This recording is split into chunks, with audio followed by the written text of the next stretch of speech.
Good afternoon, ladies and gentlemen. Shalom. I'm David Mנצר, Israeli government spokesman for the National Public Diplomacy Directorate in the Office of the Prime Minister. This Thursday, the 20th of March, it's day 531 of the October 7th war. I'll give you a very quick update from me, and then we'll get straight to your questions. We've got time for a few. Firstly, to start with, 2 hours ago, sirens sounded across central Israel as 3 rockets were fired from southern Gaza towards Gush Dan and Hashfilah here in Israel. Our Air Force intercepted 1 and 2 landed in open areas. And at 4 a.m. this morning, in the middle of the night, Israel time, Iran-backed Houthi terrorists in Yemen resumed their attacks, launching a missile towards Israel, intercepted before entering our airspace. Another attempt the night before was also thwarted. Let me be clear.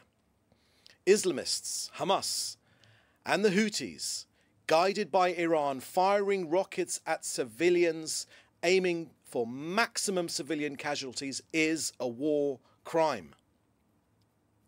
Since October 7th, the Houthis have launched hundreds of attacks on Israeli cities. The IDF and our US allies have struck back and will continue to do so forcefully and decisively. If they are not deterred, they will be defeated forcefully and decisively. Next to Gaza, I can tell you that Israel is intensifying the fight against Hamas. The IDF has renewed targeted ground operations, securing key areas up to the center of the Netzarim axis. Our forces now control central and southern Gaza, expanding the security zone and creating a partial buffer between north and south.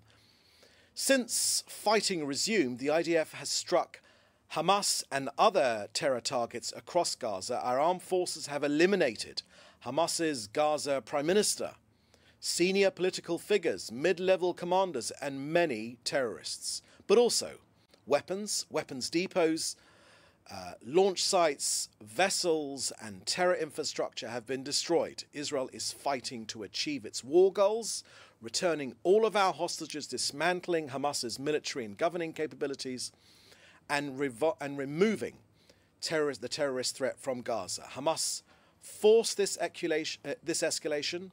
It rejected every hostage deal, including the offers mediated by the US and others. So that means that 59 hostages remain captive, and we are committed to bringing them all home. Iran's proxies openly seek Israel's destruction. We will not tolerate ongoing threats to our existence. As the Prime Minister has said very, very clearly, Israel will fight and Israel will win. Hamas started this war murdering, raping, and kidnapping our people. While Israel held fire for 2 weeks in these during this negotiation period, we had hope that Hamas, unfortunately, has refused every offer for our hostages. Now we act. We target terrorists, not civilians. Every innocent life lost is on Hamas's account. Every innocent life lost is Hamas's doing.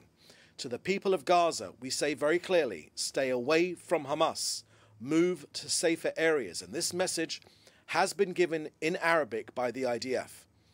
With the unwavering US support, we will bring our people home, and we will destroy Hamas, and we will not stop until Israel secures peace, prosperity, and a future of hope.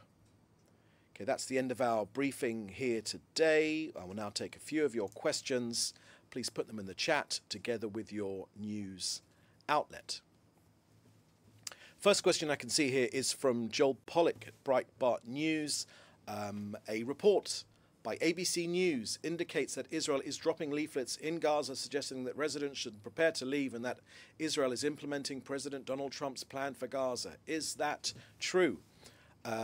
Thank you for that question, Joel. I can confirm that this is fake news. It's been confirmed as fake news for a couple of weeks now, and it is not the case. Next, question from Leo Soroka at the Washington Post. Can you comment on scenes from Jerusalem of protesters and police, including opposition member and the head of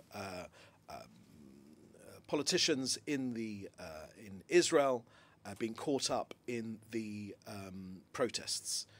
Thank you for that question, Lior. I haven't got anything to comment on that point that you make. And a final question here is from Mark Weiss at Khan English News. Bearing in mind the large number of cancellations, is Israel considering cancelling next week's anti-Semitism conference in Jerusalem? Thanks for that question, Mark. For any questions about the anti-Semitism conference, you should go directly to the Ministry of the Diaspora, who are running that conference. Okay, my friends, I think I've answered all your questions. There's further questions here which are the same question that we've already been asked, one by Jason Perry. I've already answered that question. That was fake news. We talked about those false leaflets we're talking about. So, in the meantime, I've answered all your questions. Thank you for joining us today. We'll have another briefing next week. In the meantime, you can get in touch for any questions, for any interview requests. Please do stay safe, and we'll see you next time. Thank you very much. Bye-bye.